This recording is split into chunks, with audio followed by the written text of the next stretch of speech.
పద్యాలు 5,000 పద్యాలు ఈ తరానికి అందించాలని ఆయన ఎంతగానో కృషి చేస్తున్నారు. వారు కళ కోసమే బ్రతుకుతూ ఉంటారు. అలాంటి వారే మన బల్లేపల్లి మోహన్ గారు. ఫ్యాక్టర్స్ మీద అన్ని వీటి మీద పాటలు చేశారు. మీకు ఎప్పుడు అనిపించలేదా సార్ కమర్షియల్ సైడ్ వెళ్ళాలి, కమర్షియల్ మూవీస్కి చేయాలి అట్లా అని? ఇష్టం ఇష్టం ఇష్టం నాకిష్టం నీ నవ్వుల ఇష్టం. ఇవేంటంటే సామాజిక దృక్పథం, సామాజిక అవేర్నెస్ కోసం చేసేటటువంటి పాటలు. ప్రస్తుతం ఉన్న తెలంగాణ గవర్నమెంట్ కానీ, ఇంత ముందున్న కేసీఆర్ గవర్నమెంట్ కానీ, గవర్నమెంట్ నుంచి ఎలాంటి సహకారం అందింది సార్? తెలంగాణలో ఉన్న కళా సంపద ఇప్పుడు వేమన పద్యాన్ని డిజిటలైజ్ చేసే దాంట్లో ఉన్నారు కదా సార్. ఆల్రెడీ 40 వీడియోల దాకా వచ్చేసి 32 సినిమాలు చేశానని నమ్ముతారు మీరు?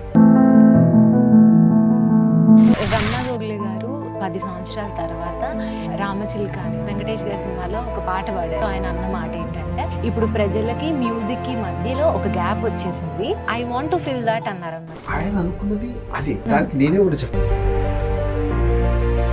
మీకు నచ్చిన ఏదైనా ఒక్క పాట మా ఛానల్ కోసం ఒక పాట ఏదైనా. ఎలక మజక జూమని కొండగా దగపడ్డ తెలంగాణ.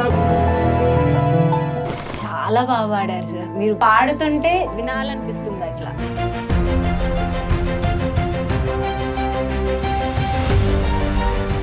హాయ్, దిస్ ఇస్ హారతి ఫ్రమ్ పొలిటికోస్. ఎవరైనా కళాకారుల్ని చూస్తే కళ పట్ల గౌరవం, ప్రేమ కలిగిన వారు ఉంటారు. కానీ అతి కొద్ది మంది మాత్రమే కళ కోసం ప్రాణం పెట్టే వాళ్ళు ఉంటారు. వారు కళ కోసమే బ్రతుకుతూ ఉంటారు. అలాంటి వారే మన బల్లేపల్లి మోహన్ గారు. జీవితం గురించి, జీవితపు విలువల గురించి, ఎలా జీవించాలనే దాని గురించి దగ్గర 23 నిమిషాల నిడివితో 24 చరణాలతో ఆయన ఒక పాటను రూపొందించారు. అది ప్రజలకు అందించారు. వేమన పద్యాలు 5,000 పద్యాలు డిజిటలైజ్ చేసి ఈ తరానికి అందించాలని, ఈ తరానికి మన పద్యాలు, మన సంస్కృతి తెలియాలని ఆయన ఎంతగానో కృషి చేస్తున్నారు. ఇప్పుడు ప్రస్తుతం ఆయన మన స్టూడియోలో ఉన్నారు. ఆయనతో మాట్లాడి ఆయన జర్నీ గురించి మరిన్ని విశేషాలు తెలుసుకుందాం. నమస్కారం. నమస్తే. చెప్పండి సార్, ఈ పాట శిలా నీవే, శిల్పి నీవే, శిల్పం నీవే అంటే జీవితాన్ని ఎలా మలుచుకోవాలి అని చెప్తున్న పాట ఇది. 24 చరణాలతో 23 నిమిషాల పాట. వినడానికి చాలా గొప్పగా అనిపిస్తుంది సార్. ఈ పాట చేసేటప్పుడు మీరు ఎలా అనిపించింది, దీని గురించి చెప్పండి. అంటే ఈ పాట చేయటానికి గల కారణం, మాకు ఒక స్పష్టమైన అవగాహన ఉంది. అంటే రైటర్ గారు కానీ, నాకు కానీ, సొసైటీకి ఇది చాలా అవసరం. ఇలాంటి పాటలు ఈ సొసైటీకి చాలా అవసరం. ఎందుకంటే కనుమరుగైతున్న విలువలు. ఇప్పుడున్నది ఏంటంటే నేను నేను నేను నా కుటుంబం, ఇంతకు మించి వేరే ఉండదు. మనము అనే దానికి తావు లేకుండా అయిపోయింది ఈ వ్యవస్థలో. మనము అనేది కావాలి. ఎందుకంటే గతంలో మనమే ఉంది, నేను లేదు. అంటే ఉమ్మడి కుటుంబాలు, ఉమ్మడి వ్యవస్థ. తమ్ముడికి కష్టం వస్తే అన్న, అన్న కష్టం వస్తే చెల్లె, ఇట్లా అందరూ సమూహంగా ఒకళ్ళ కష్టాన్ని పంచుకునేవాళ్ళు. ఇప్పుడు అది లేదు. కాబట్టి ఈ వ్యవస్థకి మనం ఏదో కనువిప్పు చేయాలి. అవతరకార వాళ్ళ ఇష్టం, కానీ మనం ఇవ్వాలని 24 చరణాలు రైటర్ గారు రాసి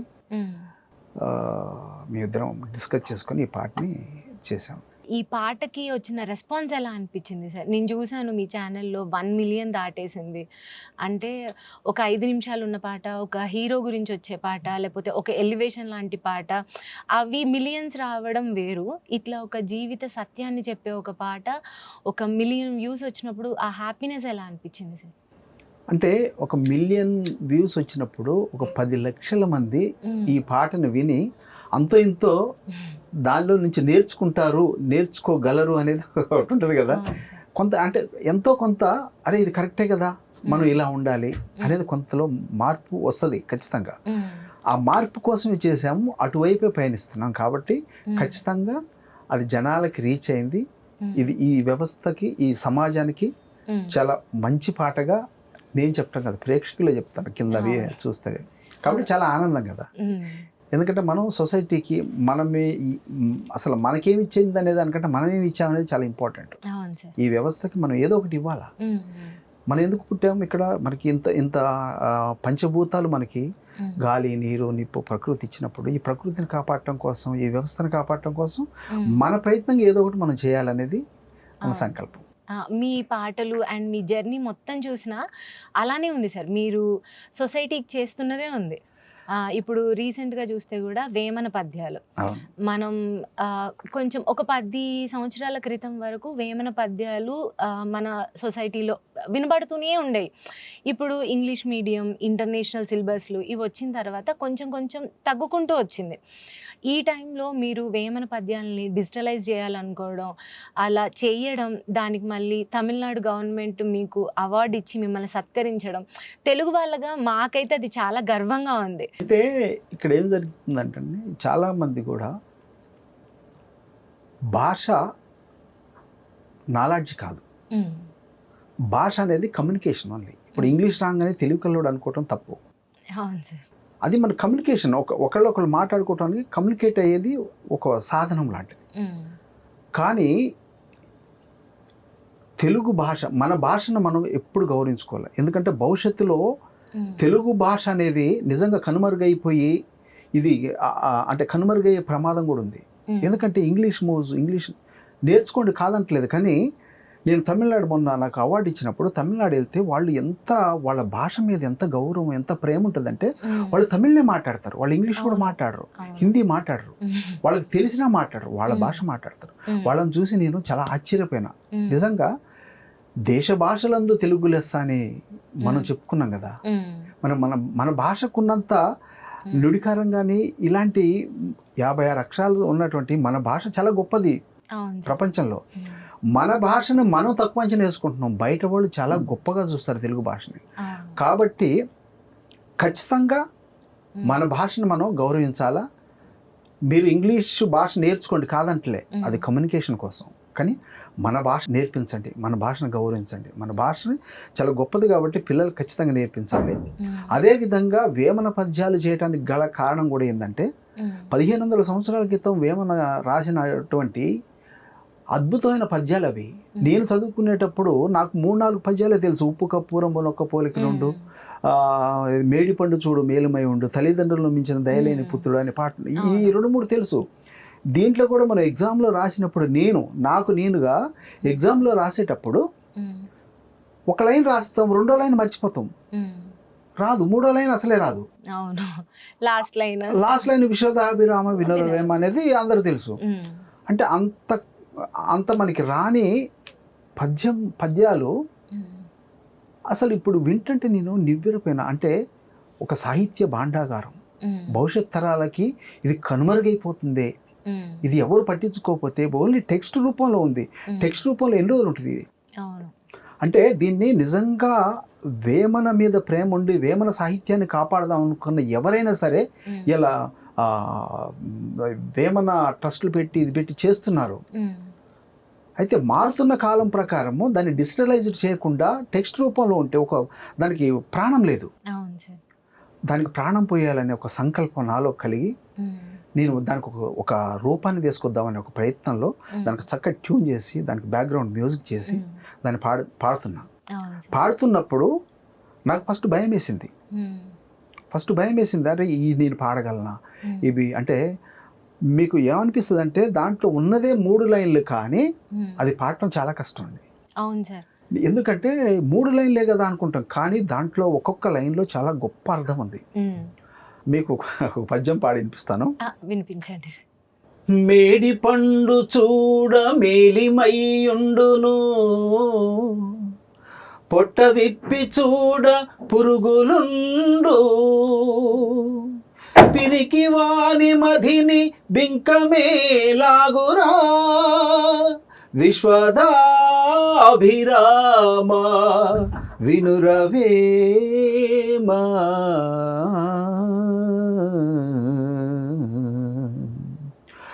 ఉప్పు కప్పూరంబు నొక్క పోలిక నుండు, చూడ రుచుల జాడవేరు, పురుషులందు పుణ్య పురుషులు వేరయా, విశ్వదాభిరామ వినురవేమా.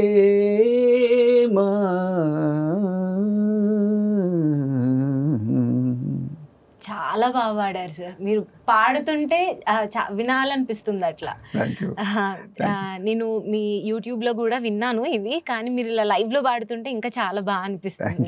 ప్రతి పద్యంలో ఒక చక్కటి నీతి ఉంటుంది. అది మనం ఇప్పుడు తల్లిదండ్రుల మీద దయలేని పుత్రుడు పుట్టనేమి వాడు గిట్టనేమి, పుట్టలోని చదలు పుట్టదా గిట్టదా, విశ్వదాభిరామ వినురవేమ. అంటే తల్లిదండ్రుల మీద దయలేని పుత్రుడు పుట్టిన ఒకటే మరణించిన ఒకటే. పుట్టలోని చెదలు పుడుతుంది, మరణిస్తుంది, వెళ్ళిపోతుంది. అలాంటిది ఉన్న ఒకటే లేకపోయినా ఒకటే అని ఒక నీతి చెప్పాడు చూసారా. అందుకే దాంట్లో అంత గొప్పని తల్లిదండ్రులు ఖచ్చితంగా చూడాల్సిన బాధ్యత కొడుక్కి కూతురుకు ఉంది కాబట్టి ఆయన అప్పట్లో రాశాడు. అది ఎప్పటికీ కూడా అది మనిషి నేర్చుకునే నీతి అది. ఒకప్పటికంటే ఇప్పుడు తల్లిదండ్రులని పిల్లలు పక్కకు పెట్టేస్తున్నారు. ఓల్డేజ్ హోమ్లో వచ్చిన దుర్మార్గం అవన్నీ సర్వనాశనం అయిపోవాలని నేను అనుకుంటున్నాను. ఎందుకంటే అవి ఉండటం వల్లనే వీళ్ళు తీసుకెళ్ళి దాంటేస్తా. అవి లేకపోతే ఖచ్చితంగా సాధాలుగా. అవును, నేను అందుకే లాస్ట్ సారి గుంటూరు ఒక ఓల్డేజ్ హోమ్ నన్ను పిలిస్తే అదే చెప్పిన, ఇలాంటివన్నీ సర్వనాశనం అయిపోవాలా, ఇవి ఉండకూడదు అని చెప్పిన. అంటే ఇంకో కోణంలో ఏం ఆలోచిస్తారు తెలుసా, అయ్యో అవి లేకపోతే వీళ్ళు ఎట్ట బతుకుతారు అని అనుకుంటారు. అది తప్పు కదా. అవి లేకపోతే ఇంట్లోనే ఉంటారు కదా. కొడుకు ఖచ్చితంగా బాధ్యత. అంటే ఇప్పుడు నా డెవలప్మెంట్, నా అచీవ్మెంట్, నేను అని నీ బాధ్యతలన్నీ మర్చిపో. నీ తల్లి కూడా నిన్ను అలా అన్నదనుకో. నిన్ను కన్నప్పుడు నీ తల్లి కూడా ఆమె కెరీర్ గురించి ఆలోచించింది, నీ తండ్రి కూడా అలా ఆలోచించింది అనుకో, నువ్వేమైపోయేవాడి. వీళ్ళకి ఇప్పుడు మనుగడ లేకుండా. అంతే కదా. కాబట్టి నీ తల్లి నీ గోరుముద్దలు తినిపించి, చిన్నప్పుడు మనం చూస్తున్నాం పిల్లలు, నేను కూడా నా పిల్లలు చూశాను కదా, వాళ్ళని మనం ఎంత అల్లారు ముద్దుగా పెంచాను. నా బిడ్డలు నేను కింద దిగితే మట్టి అంటుందని నేను ఎత్తుకుని ఉండేవాడిని నా బిడ్డ అని తెలుసా. అంత ప్రేమ. అంటే నాకు నా బిడ్డ పుట్టిన తర్వాత అయ్యో తండ్రి ప్రేమ ఎంత గొప్పగా ఉంటుందా అని నాకు అర్థమైంది. అప్పటిదాకా నాకు అర్థం. మా నాన్నతో నేను కూడా ఏదో చెప్తుంటే వినపోయేవాడిని. అప్పటి నుంచి నా కూతురు పుట్టిన తర్వాత తండ్రి ప్రేమ అర్థమైంది కాబట్టి అప్పటి నుంచి మా ఫాదర్ని నేను ఒక్క మాట కూడా అనపోయేవాడిని, బాధపడేవాడిని. మీ పిల్లలు పుట్టాక మీకు మీ తండ్రి వాల్యూ. అవును వాస్తవం ఇది నాకు నా మనసులో నుంచి చెప్పే మాట ఇది. నాకు అయ్యో తల్లిదండ్రులు ఇంత గొప్పగా ఆలోచిస్తారా, అయ్యో నేను ఇంత మిస్ అవుతున్నానా అని అప్పటి నుంచి మా అమ్మని కానీ మా నాన్న కానీ ఎప్పుడు నేను ఒక మాట అనిపోయేది.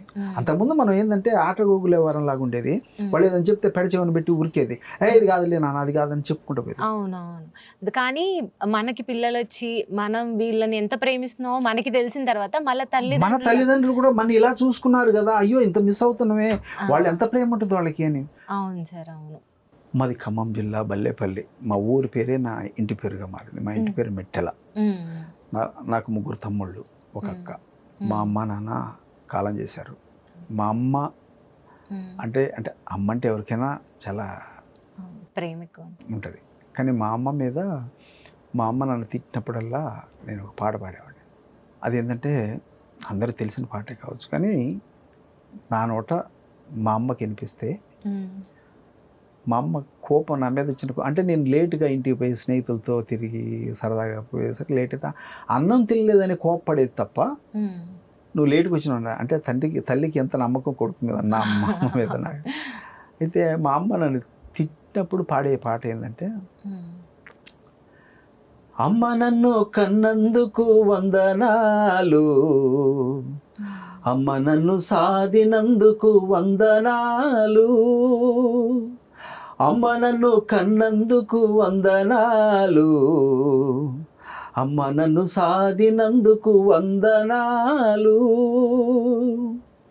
పాలతో జీవం పోసి పెరుగుతో అన్నం పెట్టి, పాలతో జీవం పోసి పెరుగుతో అన్నం పెట్టి, బుగ్గలారిపోకుండా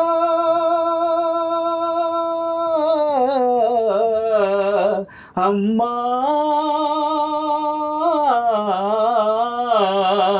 బుగ్గలారిపోకుండా ముద్దులెన్నో కుమ్మరించి, కంటి పాప వలె చూసిన తల్లి, కోటి ఆశలెన్నో పెంచిన అమ్మా, అమ్మ నన్ను కన్నందుకు వందనాలు, అమ్మ నన్ను సాదినందుకు వందనాలు.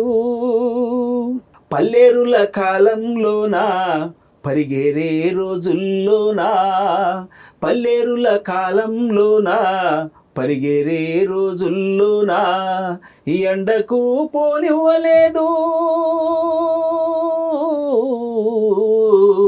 అమ్మా.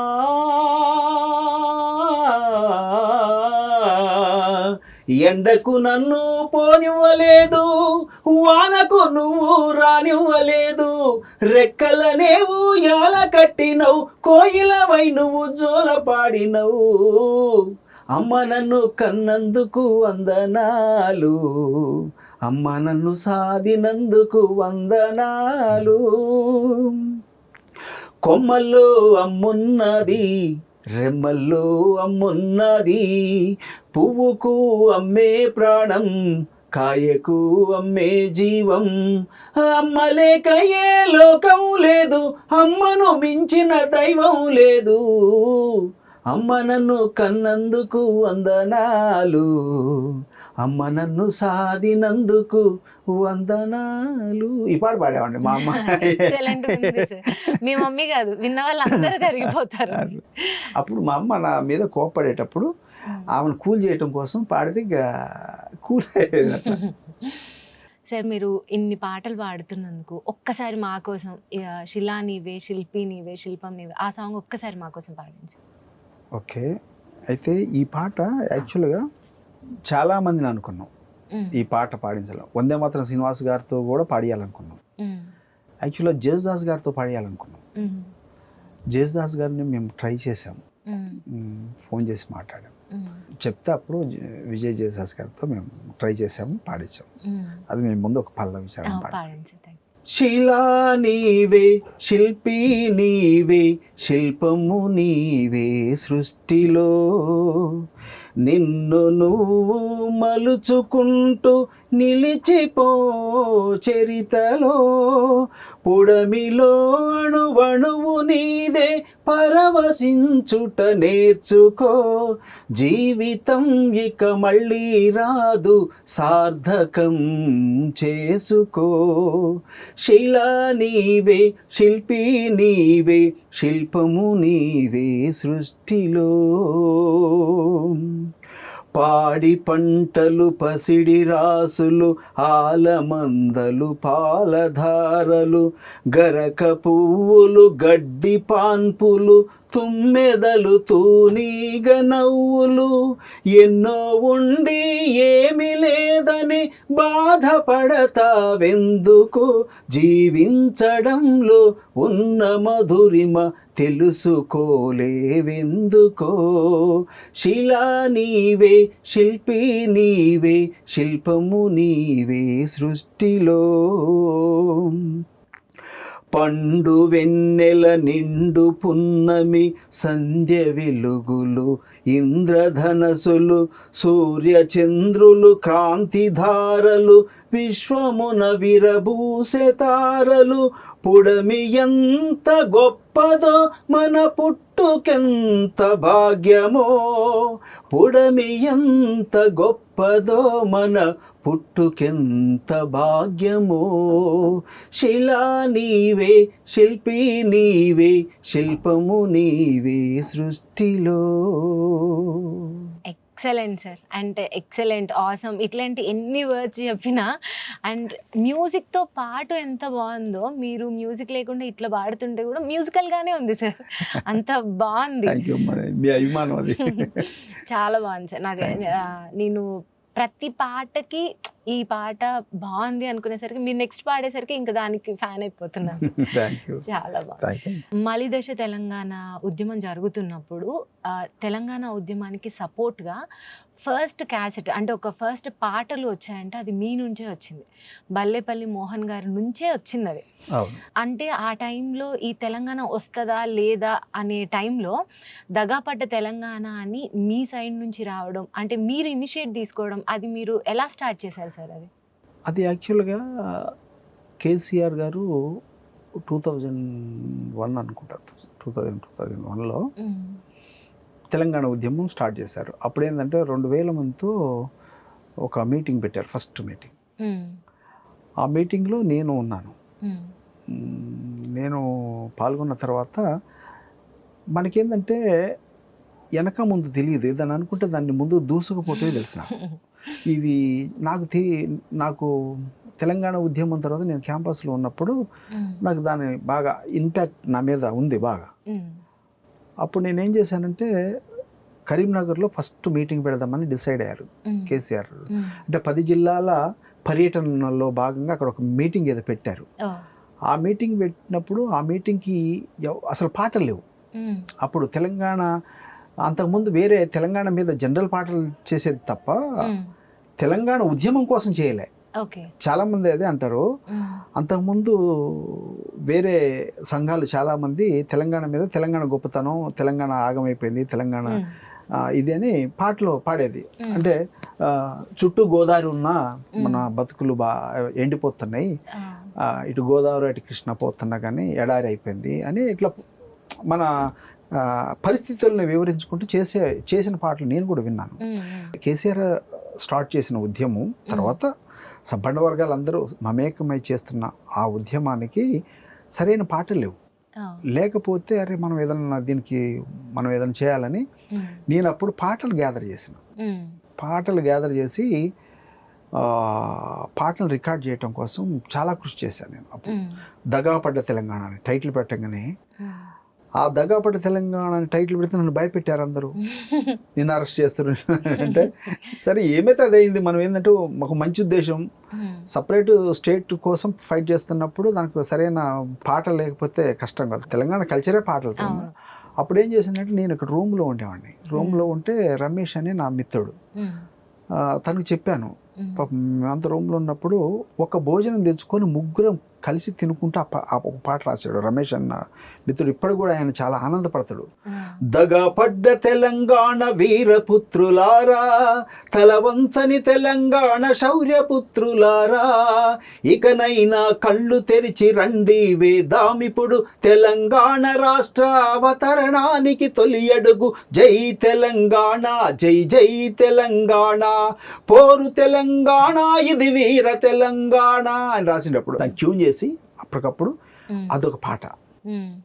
ఇంకొక పాట ఆయన రాశాడు. ఆలోచించండి మేధావుల్లారా, అన్యాయం కాదా విద్యార్థుల్లారా, ఎన్ని నాళ్ళు ఎన్ని ఏళ్ళు వెనకబడి పోతాము, ఆలోచించండి మేధావుల్లారా, అన్యాయం కాదా విద్యార్థుల్లారా, ఎన్ని నాళ్ళు ఎన్ని ఏళ్ళు వెనకబడి పోతాము, గడిచినాయి 40 ఏళ్ళు గంజి నీళ్ళ బ్రతుకులు, ఆలోచించండి అని అదో పాట రాశాడు. తర్వాత జయరాజ్ గారు రాసిన పాట వానమ్మ పాట ఉంది, మీరు వినే ఉంటారు. వానమ్మ వానమ్మ ఆ పాట నాకు జయరాజ్ గారు కొత్తగూడెంలో సింగరేణిలో జాబ్ చేసేవారు. ఆ పాట కావాలంటే నాకు బస్సు డ్రైవర్కి ఇచ్చి ఒక 50 రూపాయలు ఇచ్చి ఆయనకి పంపిస్తే నేను ఎస్ఆర్ నగర్లో ఆ పాటను నేను కవర్లో తీసుకున్న పాట. ఆ పాట వానమ్మ వానమ్మ వానమ్మ ఒక్కసారన్న వచ్చిపోవే వానమ్మ, వానమ్మ వానమ్మ వానమ్మ ఒక్కసారన్న వచ్చిపోవే వానమ్మ, సేలల్లో నీళ్లు లేవు, సెలకల్లో నీళ్లు లేవు, వాగుల్లో నీళ్లు లేవు, వంపుల్లో నీళ్లు లేవు, నిన్నే నమ్మిన రైతు కళ్ళల్లో నీళ్లు లేవు, వానమ్మ వానమ్మ వానమ్మ ఒక్కసారన్న వచ్చిపోవే వానమ్మ, ఎదిగేటి మిరపసేను ఎండల్లో ఎండిపాయే, సక్కన్ని మొక్కజొన్న ఎక్కెక్కి ఏడవసాగే, పాలు పోసుకున్న కంకి పాలన్నీ ఉడిగిపాయే, నీళ్ళు పోసుకున్న సేను నీలాడలేకపాయే, వానమ్మ వానమ్మ వానమ్మ ఒక్కసారన్న వచ్చిపోవే వానమ్మ, నల్లాని గౌడి బర్రే తెల్లని ఎల్లనావు, సైదన్న మేకపోతూ సక్కన్ని లేగ దూడ, కరువింట్లో పీనుగెల్ల కటికోని కమ్ముకుంటి, వానమ్మ వానమ్మ వానమ్మ ఒక్కసారన్న వచ్చిపోవే వానమ్మ, కర్రు నడవకపాయే గొర్రు నడవకపాయే, తాళి పుస్తేలు బాయే తట్టి సెంబూలు బాయే, నెర్రెవారి నా బ్రతుకు హర్రాజు పాలాయే, వానమ్మ వానమ్మ వానమ్మ ఒక్కసారన్న వచ్చిపోవే వానమ్మ. ఈ పాట తెలంగాణ సమాజాన్ని మొత్తాన్ని కూడా ఆలోచింపజేసినటువంటి ఈ పాటలు 10 జిల్లాలు కాన్వాయ్ తిరుగుతున్న ఆ తెలంగాణ ఉద్యమంలో 400-500 కార్లతో కాన్వాయ్ జరుగుతుంటే ప్రతి కారులో నా క్యాసెట్ ఉంది. అప్పుడు క్యాసెట్లు, ఆ క్యాసెట్లు ఉంటే ఆ క్యాసెట్లో నా మిత్రుడు రాజేష్ అని ఒక మిత్రుడు ఉండే, ఆయన నాతో అన్న మాట ఏంటంటే ఆ కాన్వాయ్ నేను కూడా ఉన్నాను, ఎక్కడ ఆపినా ఈ పాటలు వస్తున్నాయి, కేసీఆర్ గారు జెండా ఆవిష్కరణ చేస్తుంటే అక్కడ ఈ దగా పడ్డ తెలంగాణ వీరపుత్రురారా అని వస్తుంది. వస్తుంటే అతను ఏమన్నాడు తెలుసా, ఇంతకంటే ఏం కావాలి నీకు అన్నాడు తెలుసా. అదే సార్, అరే అంటే ఉద్యమంలో నేను సైతం అంటే కళాకారుడిగా నేను ఫస్ట్ బీజం నాదే పడ్డది, అది నాకు గొప్పగా అనిపిస్తుంది. తర్వాత కూడా తెలంగాణ వచ్చిన తర్వాత మళ్ళీ సోనియా గాంధీ తెలంగాణ ఇచ్చిన తర్వాత అమ్మ సోనియమ్మ మాయమ్మ సోనియమ్మ మా తెలంగాణ తల్లివి నీవమ్మ అమ్మ సోనియమ్మ అని సోనియా గాంధీ మీద తెలుగు హిందీలో పాటలు చేసి మెదక్లో లాసారి 2014లో మెదక్ వస్తే ఇదే ఇప్పుడు హెల్త్ మినిస్టర్ గారు రాజనరసింహ గారు ఆయన సహకారంతో సోనియా గాంధీకి మేము Hindi version Telugu version cassette ఇచ్చాము. అది గొప్ప అచీవ్మెంట్ కదా మాకు. చాలా పెద్ద అచీవ్మెంట్. తెలంగాణ వచ్చిన తర్వాత తెలంగాణ కోసం చేసాం, తెలంగాణ వచ్చిన తర్వాత కృతజ్ఞత కదా మనకి. ఇప్పుడు సోనియా గాంధీ గారు లేకపోతే తెలంగాణ రాదు. ప్రెషర్ తీసుకొని అరే వీళ్ళు ఎప్పటి నుంచి ఇబ్బంది పడుతున్నారు, ఇందిరాగాంధీ నుంచి వీళ్ళ న్యాయమైన కోరిక మనం ఆలోచించి ఇచ్చింది కాబట్టి ఆమె మీద ఒక మంచి పాట చేయాలా మనం, మన తెలంగాణ కవులుగా మనం చేసి ఆ కృతజ్ఞత తెలియజేయాలని హిందీలో తెలుగులో 2 వర్షన్స్ పాడి కారుణ్యతో పాడించాం. హిందీ కారుణ్య పాడాడు, తెలుగులో నేను పాడాను. ఆ రోజు సోనియా గాంధీ మీదకి వచ్చిన రోజు ఆ సౌండింగ్ ఏదో ఎయిర్లో వదులుతారట, అంత అంటే ఢిల్లీ నుంచి సౌండింగ్ తెప్పించారట, నాకు తెలీదు. అప్పుడు ఆ పాట సోనియా గాంధీ గారు దిగొస్తుంటే ఆ పాట వేస్తే అక్కడ మన ఉద్యోగ సంఘాల నాయకుడు విఠల్ గారు ఉండే, ఆయన మోహన్ నీ వాయిస్ చూడబ్బా ఇంతకంటే ఏం కావాలి అన్నాడు. అంటే ఇలాంటి అచీవ్మెంట్లు చాలా ఎంజాయ్ చేశాను నేను. అదే సార్, ఇది డబ్బుతో కొనలేంది, ఇది అవును సార్, అవును, డబ్బుతో మనకి రాదు. మనం చేసే కృషి, మన క్రియేటివిటీ మనని చాలా గొప్పగా నిలబెడు. అయితే మీరు చూస్తే ఉద్యమాలకు కానీ లేకపోతే జోల పాటలు, ప్రకృతి మీద పాటలు, ఇలా డిఫరెంట్ ఫ్యాక్టర్స్ మీద అన్ని వీటి మీద పాటలు చేశారు. మీకు ఎప్పుడు అనిపించలేదా సార్ కమర్షియల్ సైడ్ వెళ్ళాలి, కమర్షియల్ మూవీస్కి చేయాలి అట్లా అని? నేను కమర్షియల్ సాంగ్స్ చాలా చేశాను. నేను కమర్షియల్ సాంగ్ చేయనని కాదు, ఓకే, అంటే ప్రైవేట్ సాంగ్ అనేసరికి ఒక లవ్ సాంగ్ చేసామనుకోండి ఎవరు చూస్తారు? దానికి ఒక హీరో ఉండాలా, దానికి ఒక హీరోయిన్ ఉండాలా, దానికి ఒక సినిమా అంటే. కాబట్టి మనం సినిమాలో లవ్ సాంగ్స్, ఇప్పుడు ఇష్టం ఇష్టం ఇష్టం నాకు ఇష్టం నీ నవ్వుల ఇష్టం, నా రింగ్ టోన్ అదే, విన్నారా మీరు? అది నేను చేసింది, తెలియదు మీకు? అది ఎలక మజాక్లో చేశాను, వెన్నెల కిషోర్ గారు అది నేను చేసింది పాట. అట్లా ఎలక మజాక ఇది గణపతి ఇలాక అని పాట చేశాను, అది వెస్టర్న్లో చేశాను, అసలు బీభత్సంగా ఉంటుంది, అది మన సింహాతో పాడించాను. అట్లా చేయకూడదని కాదు, మనకి అవకాశాలు. ఇప్పుడు అదొక ప్యాటర్న్, సినిమా ఇస్తే సినిమా ప్యాటర్న్లోకి వెళ్ళిపోతాం. ఇవేంటంటే సామాజిక దృక్పథం, సామాజిక అవేర్నెస్ కోసం చేసేటటువంటి పాటలు. ఇదేదైనా కాన్సెప్ట్ ఉండాలా, లేకుండా మనం చేస్తే ఎవరు వినరు. ఇప్పుడు శిలా నీవే శిల్పి నీవే పాట చేస్తారు, దానికి ఒక అద్భుతమైన కాన్సెప్ట్ ఉంది కాబట్టి దాన్ని ఆస్వాదించారు ప్రజలు. అది ఎప్పుడు ఇంకా 1000 ఏళ్ళైనా ఆ పాట బతికే ఉంటుందని నేను నమ్ముతున్నాను. ఎందుకంటే ప్రతి ఒక్కళ్ళు కూడా ఆ పాట వినాల్సిన పాట.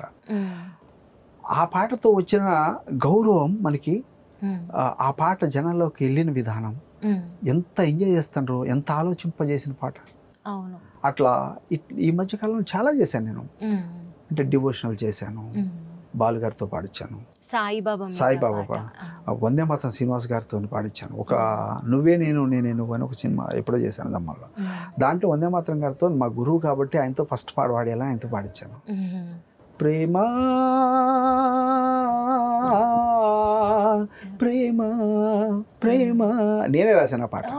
అది నువ్వే నేను నేనే నువ్వు అనురాగం మన సొంతమే చిరుజల్లై కురిసిందిలే. నువ్వే నేను నేనే నువ్వు అనురాగం మన సొంతమే చిరుజల్లై కురిసిందిలే. నీ తోడు నేనుంటాలే చెలియా సఖియా నా తోడు నువ్వు ఉంటావా. నీ తోడు నేనుంటాలే ఇలలో కలలో నా తోడు నువ్వు ఉంటావా. ప్రతి క్షణము ఇద్దరము ఒకటై పోదాములే. నువ్వే నేను నేనే నువ్వు అనురాగం మన సొంతమే. ఎంత అద్భుతమైన మెలోడీ సాంగ్ అంటే ఇది మన ఉషా గారితోనూ నాగబాబు గారు మను గారితో పాడించాను. ఈ మధ్యకాలంలో ఏంటంటే యాక్చువల్గా ఏంటంటే చిన్న చిన్న సినిమాలు మనం నేను 32 సినిమాలు చేశానంటే నమ్ముతారు మీరు? అదే సార్, నేను మీ గురించి తెలుసుకునేటప్పుడు చూసాను సార్. అంటే 32 సినిమాలు చేశాను, కానీ ఏది కూడా అంటే సరైన నాకు నిజంగా నేను మళ్ళీ ఒకసారి చెప్పేది ఏంటంటే నేను అందరు నమ్ముతాను. నేను వాళ్ళు చెప్పేది అబద్ధం తప్పు అనుకోను, వాళ్ళు చెప్పేది నిజం అనుకొని ప్రొసీడ్ అవుతాం. అది ఎక్కడ ఆగుద్దో ఆ జర్నీ నాకు కూడా తెలీదు. అట్లా ఆగిపోయిన సినిమాలు చాలా ఉన్నాయి. ఇప్పుడు నా దగ్గర నా హార్డ్ డిస్క్లో ఇన్ని పాటలు ఉన్నాయి. హార్డ్ డిస్క్ నిండా కమర్షియల్ సాంగ్స్ ఉన్నాయి. సినిమాలు ఆగిపోయిన సినిమాలు చేసిన సినిమాలు అట్లా. కాబట్టి అట్టేం లేదు, మనం ఏదైనా వెస్ట్రన్ చేయొచ్చు, మెలోడీస్ చేయొచ్చు, జానపదాలు చేయొచ్చు. అంటే జుట్టున్నమ్మ ఏ కుప్పైనా వేయగలదు. జీవనది మన ఏంటంటే ఓటచీలం లాంటిది. సంగీత దర్శకుడు ఎప్పుడైనా ఓటచీలం లాంటి వాడు, తోడినా కొద్ది వస్తూ ఉంటాయి అట్నే తప్ప ఒక ఘాటిని కట్టేది ఎవరిని. ఇప్పుడు నేను అదే చెప్తా, చాలా మంది కూడా ఒక మంచి గొప్ప సింగర్స్ ఒక ఐటమ్ సాంగ్ పాడతారు, ఆమె వాయిస్ని ఐటమ్ సాంగ్కే వాడతారు. అది దుర్మార్గం. తర్వాత అన్ని అవే వస్తాయి. ఇప్పుడు ఎవరన్నా ఒక కామెడియన్గా చేసిన ఒక ఆర్టిస్ట్ ఉన్నారనుకో, వాళ్ళు కామెడీ ఏదైనా బిట్ వచ్చినప్పుడు వాళ్ళనే పిలుస్తారు. అట్లా కాదు, మల్టీ టాలెంట్ ఉంటుంది ప్రతి వాళ్ళకి. ఇప్పుడు నాకు ఏ పాట ఇచ్చి చూడండి, చేయకపోతే ఇట్స్ మై ఛాలెంజ్. ఇప్పుడు ఉన్న మ్యూజిక్ డైరెక్టర్స్లో కానీ లేకపోతే ఇప్పుడున్న సింగర్స్లో కానీ మీకు ఈ మధ్య వీళ్ళు బాగా పాడుతున్నారు, వీళ్ళ వాయిస్లో ఈ పాట బాగుంది అట్లా ఎవరిదన్నా అనిపించిందా? చాలా మంది ఉన్నారు. మనం ఒక్కళ్ళని అంటే ఒక్కొక్క కల్చర్ పాట ఎట్లుంటుందంటే ఒక్కొక్క పాట ఒక్కొక్క కల్చర్లో ఒక్కొక్క గొంతులో బాగా పలుకుద్ది. ఆ పాట పాడింది కాబట్టి ఆయన గొప్ప, ఈ పాట పాడింది కాబట్టి గొప్ప కాదు. ఇప్పుడు పాడే గాయకులు అందరూ కూడా చాలా చక్కగా పాడుతున్నారు, కాంపిటేటివ్గా పాడుతున్నారు. పోటీతత్వం పెరిగింది కదా, పోటీగా పాడుతున్నారు, అందరూ గొప్పగా పాడతారు. అయితే రమణ గోగులే గారు దాదాపు ఒక 10 సంవత్సరాల తర్వాత ఇప్పుడు సంక్రాంతికి వస్తున్నామని వెంకటేష్ గారి సినిమాలో ఒక పాట పాడారు, రామచిలుక అని ఒక పాట పాడారు. అయితే దాని గురించి మాట్లాడుతున్నప్పుడు జస్ట్ మీడియాతో ఆయన అన్న మాట ఏంటంటే, ఇప్పుడు ప్రజలకి మ్యూజిక్కి మధ్యలో ఒక గ్యాప్ వచ్చేసింది, I want to fill that అన్నారనమాట. అంటే నేను దాన్ని ఫిల్ చేయాలనుకుంటున్నా అన్నారు. మీకు అనిపిస్తుందా ఎప్పుడైనా ప్రజలకి మ్యూజిక్కి అంటే వర్స్టైల్ మ్యూజిక్కి మధ్య ఒక గ్యాప్ ఉంది అని మీకు ఎప్పుడైనా అనిపించిందా అట్లా? అంటే అది రమణ గోకుల్ గారిది ఒక different voice, different composition. Is a great music director. నాకు నచ్చిన తను కూడా బాగా నచ్చుతాడు. ఆయన అనుకున్నది అది, దానికి నేనెవరు చెప్తాను. వారు ఆ గ్యాప్ ఉంది అనుకుంటున్నారు, దాన్ని ఫుల్ఫిల్ చేసింది అనుకున్నా, సంతోషపడదానే ఉంది. అదే సార్, మీకు మీ కెరియర్ మొత్తంలో ఈ సాంగ్ నా బెస్ట్ సాంగ్, దీనికి నేను మొత్తం నా ఎఫర్ట్ ఎంత పెట్టానో అంత బాగా వచ్చింది అని ఎప్పుడన్నా ఏదైనా పాట కనిపించిందా? అంటే ప్రతి పాట, మనకు పుట్టిన ప్రతి బిడ్డ మనం ప్రేమిస్తాం కాదా. ఈ పాట బాగుంది, ఆ పాట బాగలేదు అంటే ప్రజల్లోకి వెళ్ళిన పాటలే. చాలా మంది ఏం చెప్తారంటే ప్రజల్లో బాగా వెళ్ళిపోయింది. ఇప్పుడు నేను శీలా నీవే పాట ఉంది, అబ్బా అది నాకు బాగా ఇష్టమైన పాట అని నేను చెప్పలేను. ఎందుకంటే నేను చేసుకుంటూ వస్తున్న భాగంలో అదొక పాట. అంతేగాని అంతకుముందు చేసిన పాటలు నేను నెగ్లెక్ట్ చేయలేను. అన్నీ నా పిల్లలే కాబట్టి అన్నీ నాకు ఇష్టమే. అయితే మీరు ఇన్ని పాటలు చేస్తూ ఉంటారు, రాస్తుంటారు, లేకపోతే మ్యూజిక్ చేస్తూ ఉంటారు. మీరు ఏదన్నా ఏ టైంలో అయినా ఈ పాట వినాలి అంటే నాకు ఇది వింటే నేను కొంచెం కామ్ అవుతాను, ఈ టెన్షన్ తగ్గుతుంది, అట్లా మీరు ఏదన్నా ఫ్రీక్వెంట్గా వినే లూప్లో పెట్టుకొని వినే సాంగ్ ఏదైనా? నేను ఈ మధ్య కాలంలో బాగా వినేదంటే భగవద్గీత, ఘంటసాల గారి భగవద్గీత. అది నిజంగా మనకి అది నాకు అసలు భగవద్గీత వింటా ఉంటే వేరే లోకంలోకి వెళ్ళిపోతాను.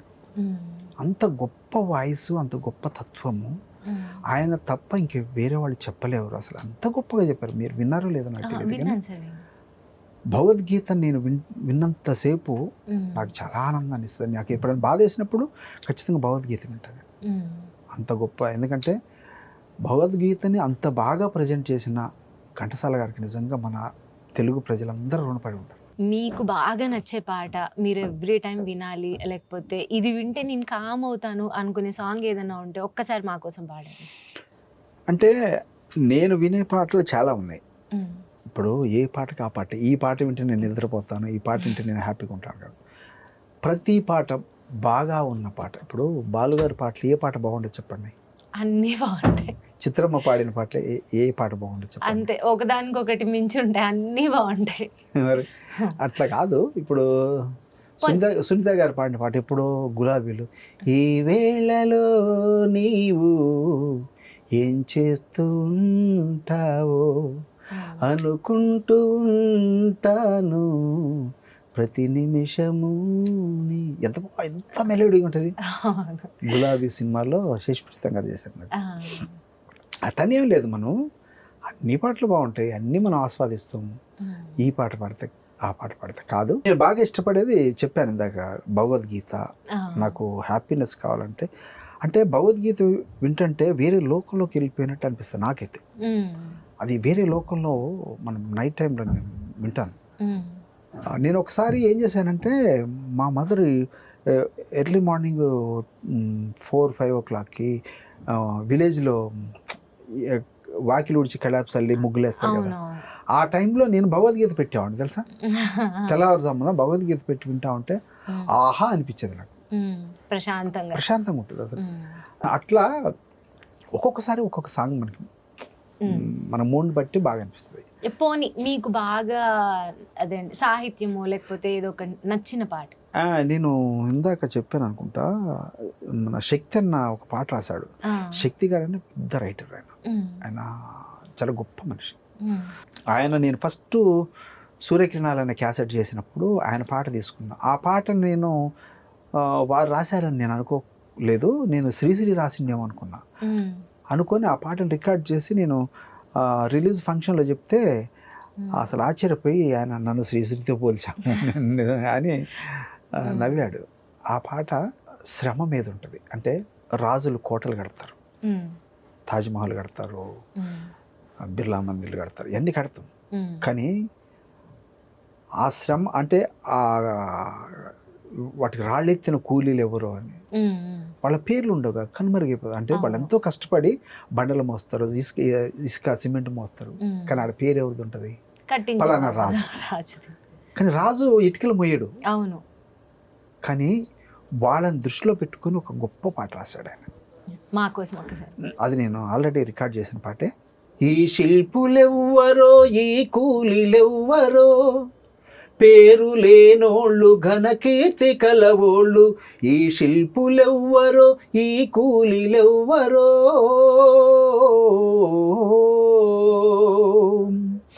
అజంతా ఎల్లోరా అమరావతిని చూడు, ఓరుగల్లుని హంపి విజయనగరము చూడు, మోహంజదారో హరప్పా చూడు, ఏదేది చూసినా తోచేది ఒక్కటే, ఈ శిల్పులెవ్వరో, ఈ కూలీలెవ్వరో.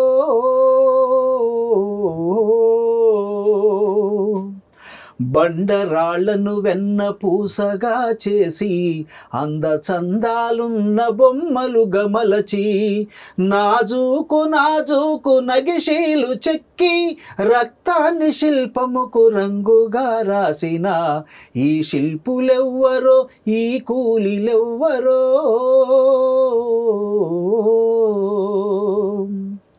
రాళ్ళనే మీటి రాగాలు పలికించి రాతి బొమ్మల చేత భావాలు చెప్పించి ఆవభావాలతో జీవకళలు లిఖించి ప్రాణాలనే పోసి ప్రమిదలుగా చేసిన ఈ శిల్పులెవ్వరో ఈ కూలిలెవ్వరో శ్రీకృష్ణరాయలు రాణి రుద్రమదేవి ఏ రాజు ఏ రాణి ఎవరు కట్టించినా శ్రీకృష్ణరాయలు రాణి రుద్రమదేవి ఏ రాజు ఏ రాణి ఎవరు కట్టించినా కీర్తి రక్షణ కొరకు కోటలను కడితే కీర్తి రక్షణ కొరకు కోటలను కడితే కండ కోసి కోట రాళ్ళుగా పేర్చిన ఈ శిల్పులెవ్వరో ఈ కూలిలెవ్వరో. ఎక్సలెంట్ సార్, సూపర్ పాడారు. అసలు ఈ పాట వింటే నిజంగా మా శక్తన్నకి నిజంగా దండం పెడతాను నేను. ఎందుకంటే ఒక శ్రమ యొక్క గొప్పతనం, శ్రామికుడిని గుర్తించటం లేదని దీని యొక్క మెయిన్ సారాంశం ఏంటంటే, ఇప్పుడు రాజులు కడతారు కోటలు, దానికి ఎంతమంది చనిపోయి ఉంటారు, ఎంతమంది కష్టపడి ఉంటారు, దాన్ని గుర్తించలేదు అనేది దీని తత్వం. ఇప్పుడు వేమన పద్యాన్ని డిజిటలైజ్ చేసే దాంట్లో ఉన్నారు కదా సార్ మీరు. ఆల్రెడీ 40 వీడియోల దాకా వచ్చేసినట్టున్నాయి. 46 ఎపిసోడ్ చేశాను, 400 పద్యాల పైన ఇంకా పాడాను. ఇప్పుడైతే 46 ఎపిసోడ్ జరుగుతుంది. ఇది 5000 పద్యాలు ఉన్నాయి. ఈ 5000 పద్యాలను ఖచ్చితంగా పాడి ఈ సమాజానికి, నా తెలుగు ప్రజలకి, భవిష్యత్ తరాలకి అందించాలి. ఎందుకంటే వాళ్ళకి ఈ పద్యాలు వినటం వల్ల, అంటే వేమన గారు అన్ని కోణాలని టచ్ చేశాడు ఆయన పద్యాలు. ప్రతి కోణం, ప్రతి కోణం ఆయన టచ్ చేసిన ఒక నీతి పద్యాలు. ప్రతి పద్యంలో ఒక గొప్ప నీతి ఉంటుంది. ఇది డిజిటలైజ్డ్ చేసే అవకాశం, ఆ థాట్ నాకు రావటం నిజంగా నా అదృష్టంగా భావిస్తున్నాను. ఇది ఈ సమాజానికి ఖచ్చితంగా అందిస్తాను. దీంతో పాటు మన తమిళనాడు గవర్నమెంట్ నుంచి నాకు అవార్డు ఒకటి ఇచ్చారు. అది ఈ పద్యాలని విని నాకు పిలిచి రాజ్భవన్లో గవర్నర్ గారి సమక్షంలో 2 రోజులు సెమినార్ పెట్టి ఇంటర్నేషనల్ సెమినార్ జరిగింది. 2 days జరిగిన ఆ సెమినార్లో నాకు అవార్డు ఇవ్వటం నిజంగా ఆ పురస్కారం నాకు చాలా గొప్ప ఆనందాన్ని ఇచ్చింది. ఎందుకంటే పిలిచి అవార్డు ఇవ్వటం అనేది ఈ రోజుల్లో కష్టంగా ఉంది కాబట్టి నాకు పిలిచి ఇచ్చారు కాబట్టి ఆనందంగా. ఇప్పుడు ప్రస్తుతం ఉన్న తెలంగాణ గవర్నమెంట్ కానీ, ఇంతకుముందున్న కేసీఆర్ గవర్నమెంట్ కానీ, కళాకారులకి లేకపోతే తెలంగాణ ఉద్యమంలో పరోక్షంగానో ప్రత్యక్షంగానో పాలు పంచుకున్న కళాకారులకి గవర్నమెంట్ నుంచి ఎలాంటి సహకారం అందింది సార్? గతంలో ఉద్యమంలో పనిచేసి కాలు గజ్జ కట్టి ఊరూరు తిరిగి డప్పు కొట్టి ప్రతి వేదిక మీద పాడిన చాలామందికి న్యాయం జరిగింది అని చెప్పుకోవాలి. ఎందుకంటే కేసీఆర్ గారు అప్పుడు మన రసమయ్య బాలకృష్ణ గారి ఆధ్వర్యంలో వాళ్ళ కళాకారులకు ఒక ఉద్యోగాలు లాంటివి ఇచ్చారు కదా, సాంస్కృతిక సమైక్య ఏదో పెట్టి దాదాపుగా 500 మంది దాంట్లో కళాకారులు ఇప్పటికి కూడా ఉన్నారు. ఈ గవర్నమెంట్ కూడా వాళ్ళకి ఇప్పుడు జీతాలు కూడా పెంచింది. అప్పుడు వాళ్ళు స్టార్ట్ చేసి ఇచ్చిన తర్వాత మధ్యలో వాళ్ళకి కొంత అంటే ఇబ్బంది కలిగినప్పటికీ ఇప్పుడు గవర్నమెంట్ వాళ్ళకి చాలా గొప్పగా చూస్తుంది, వాళ్ళకి శాలరీస్ కూడా పెంచింది. అది గొప్ప పరిణామమే వాస్తవం. ఎందుకంటే సబ్బండ వర్గాలు ఫైట్ చేసినప్పటికీ కళారంగం ఈ తెలంగాణ ఉద్యమానికి ముందంజలో ఉంది, ముందు నడిపించింది. అంటే ప్రతి వ్యక్తిని చైతన్యం చేయడానికి కళాకారుడు డప్పు కొట్టి గజ్జ కట్టి డప్పు కొట్టి గొంగడేసి ఊరూరు తిరిగి ఊరు చైతన్యం చేసిన గొప్ప కళాకారులు తెలంగాణలో ఉన్నారు. తెలంగాణలోని కళా సంపద ఇంకే రాష్ట్రాల్లో ఎక్కడ కూడా లేదు. కొన్ని రాష్ట్రాల్లో కొన్ని ఉన్నాయి, కానీ ఇక్కడ వివిధ రకాల కళారూపాలు ఉన్నాయి. వాటన్నిటిని కూడా బతికించడం కోసం కొంత కృషి జరుగుతుంది, చేస్తున్నారు. కానీ ఇంకా బాగా చేయాలి. ఇంకోటి ఏంటంటే నాకు బాధాకరమైన విషయం ఏంటంటే తెలంగాణ ఉద్యమంలో కళాకారులకి ఇచ్చారు, కవులకు కూడా ఈ మధ్య అనౌన్స్ చేశారు, కవులను కూడా గౌరవించారు. కానీ నాకు ఒకటి బాధ ఏంటంటే తెలంగాణలో కవులు గాయకుల్ని గుర్తిస్తారు, కానీ తెలంగాణలో సంగీత దర్శకులను గుర్తించలేదు. ఇది బాధాకరమైన విషయం. ఎందుకంటే ప్రతి కవి రాసిన ప్రతి పాట వెనక ఒక సంగీత దర్శకుడు ఉన్నాడు. ఆ పాటకు ప్రాణం పోసింది సంగీత దర్శకుడే. నేను తెలంగాణ సినీ మ్యూజిషియన్ అసోసియేషన్ అధ్యక్షుడుగా మాట్లాడుతున్నాను. అంటే నేనేమంటే కవులకి గుర్తింపునిచ్చారు, చాలా సంతోషం మాకు. అదే సార్, ఎందుకంటే కవులకి గాయకులకి మధ్యలో ఉన్నదే మ్యూజిక్ డైరెక్టర్. ఈ మ్యూజిక్ డైరెక్టర్ని గుర్తించకపోవటం అనేది ఇది కొంచెం ఆలోచించాలి. తెలంగాణ ఉద్యమంలో నాకు భాగస్వామ్యం ఉంది. నేను సైతం ప్రతి వేదికలో ఎన్నో వేదికలు నేను పంచుకున్నాను. తెలంగాణ రావాలని కోరుకున్నాను. నేను అటువైపు పయనించినోడిని. 3 కోటి రతనాల వీణ మా తెలంగాణ, ఎవడబ్బ సొమ్మురా మా తెలంగాణ, మీ తాత ముత్తాత జాగీరు కాదురా, మముగన్న మా తల్లి మా తెలంగాణ. నేనే రాసిన ఈ పాట అప్పట్లో. ఇది చాలా పాపులర్ సాంగ్. నేను అప్పట్లో నేనే రాసి పాడినా. దాన్ని ఏం చేశాము, 4 కోట్ల ప్రజల నా తెలంగాణ, ఎవడబ్బ సొమ్మురా మా తెలంగాణ, మీ తాత ముత్తాత జాగీరు కాదురా, మముగన్న మా తల్లి మా తెలంగాణ అని అప్పట్లో పాడేది పాట. అట్లా నేనేమంటున్నానంటే గొప్పగా ఈ గవర్నమెంట్ ఇప్పుడు వచ్చిన వాళ్ళు పాపం నిజంగా చాలా మందిని గుర్తించింది ఈ 1 yearలో. సంతోషకరం. కళాకారులకి ఒక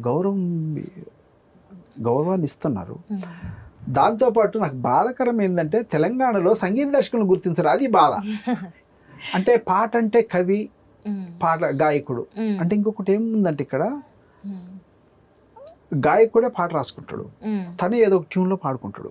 ఒక డప్పు కొట్టేవాళ్ళు ఉన్నారు, స్టేజ్ మీద వాళ్ళు పాడేస్తే ఆ పాట అయిపోతుంది. కానీ అది ఫోక్ సాంగ్. కానీ సినిమా సాంగ్ అట్ట కదగా, రైటర్ వేరే ఉంటాడు, వాయిద్యకారులు వేరే ఉంటాడు, గాయకుడు వేరే ఉంటాడు, సంగీత దర్శకుడు. అంటే ఇంతమంది కలిస్తే ఒక పాట. తెలంగాణలో ఏంటంటే ఫోక్ ఎక్కువ ఉంటుంది కాబట్టి సంగీత దర్శకుడు అవసరం లేదేమో అని అనుకుంటా నేను. కాబట్టి మమ్మల్ని కూడా గుర్తించండి. సంగీత దర్శకుడు లేకపోతే అంటే ఒక పాటకి నిజంగా చెప్పాలంటే ఒక పాటకి జీవం పోసేది సంగీత దర్శకుడు. ఒక పాటని రంజింపజేయాలన్నా, ఆనందింపజేయాలన్నా, ఏడిపించాలన్నా ఒక సంగీత దర్శకుడు. ఆ సంగీత దర్శకుడు లేకపోతే పాట లేదు. కాబట్టి మా సంగీత దర్శకుల సంఘం నుంచి నేను చెప్తున్నాను, అయ్యా మమ్మల్ని కూడా గుర్తించండి.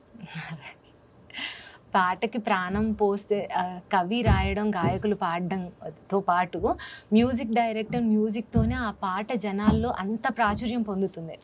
అవును సార్, మీరు అన్నది కూడా కరెక్ట్. కవులు గాయకులే కాదు, మ్యూజిక్ డైరెక్టర్స్ని కూడా గుర్తించాలి అన్నది నిజమైన మాట. ఇప్పుడు తమిళనాడులో ఒక రెహమాన్ గారిని, ఇళయరాజు గారిని దేవుళ్ళ కొలుస్తారు. బాలుగారు లాంటోడు ఇళయరాజు గారికి దండం పెడతారు. నేనేంటంటే సంగీత దర్శకుడే పెద్దన్న ఇక్కడ పాటకి. ఆ గౌరవం ఎందుకంటే గాలిలో క్రియేట్ చేసేది ఒక ట్యూన్, దానికి ఏం కావాలనేది గాలిలోనే ఉంది. ఇప్పుడు మనం ఒక పాట చేద్దాం అనుకుంటాం, ఏం లేదు, శూన్యం కదా. శూన్యంలో సృష్టించేదే ఒక ఆలోచన నుంచి పుట్టేదే పాట. ఆ పాటను ఒక రూపాన్ని తీసుకొచ్చేది సంగీత దర్శకుడు కదా. చాలా బాగా చెప్పారు సార్. ఇంకా నాకు మీతో మాట్లాడుతూ ఉంటే ఇంకా మిమ్మల్ని పాడమని లేకపోతే ఇంకా పాటల గురించి మాట్లాడమని అడగాలనిపిస్తుంది, కానీ ఇప్పటికే మీ టైం చాలా తీసేసుకున్నాను సార్. థ్యాంక్ యూ సార్, ఇట్లా మా దానికి వచ్చి మీరు మాట్లాడినందుకు థ్యాంక్ యూ సార్, చాలా థ్యాంక్ యూ. చూశారు కదా బల్లెపల్లి మోహన్ గారి ఇన్క్రెడిబుల్ జర్నీని.